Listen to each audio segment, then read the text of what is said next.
మీ అమ్మాయిలకి అబద్ధాలు చెప్పడం బాగా అలవాటు కదా, ఇదేమైనా కొత్త ఫ్యాషనా? హలో, అబద్ధం చెప్పడం మాకేం ఇష్టమే కాదు, కానీ చెప్పాల్సి వస్తుంది. ఇండియాలో అమ్మాయికి ఉండడం ఎంతో కష్టమో తెలుసా? ఊపిరి కూడా తీసుకోలేవు నువ్వు. అరే, పెళ్ళికి ముందు పేరెంట్స్ రూల్స్ ఫాలో అవ్వాలి, పెళ్ళి తర్వాత హస్బెండ్ వాళ్ళ పేరెంట్స్ రూల్స్ ఫాలో అవ్వాలి, దాని తర్వాత ఏంటి, పిల్లని కూడా కనాలి. ఒకవేళ అమ్మాయి పుట్టినంటే ఇంకా కనాలి. How does this matters, right? It's just 9 months for child. ఇంకేంటి, మన డ్రీమ్స్ గురించి మనం మర్చిపోవాలి. On the top of it, జిమ్లో, బస్లో, ఆటోలో ఎక్కడ వెళ్ళినా కానీ మమ్మల్ని చూస్తూనే ఉంటారు. ఐటమ్ బేబీ డాల్ అని పిలుస్తారు. మేమేమన్నా యానిమల్సా? ఈవెంట్స్ అన్నీ మాకు వినాల్సి వస్తుంది.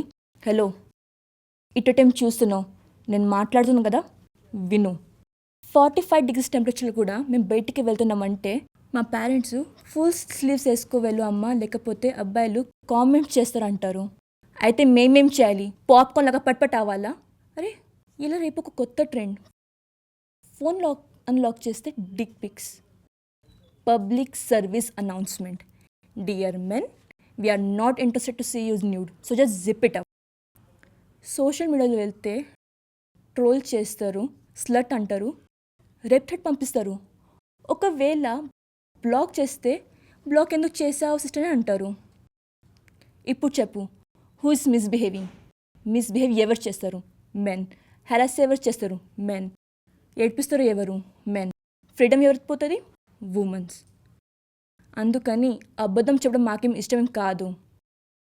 అప్పుడప్పుడు చెప్పకుండా బయటికి వెళ్తున్నాం, కానీ మాకు క్యారెక్టర్ లేదని కాదు. మాకు కూడా ఒకటే జీవితం.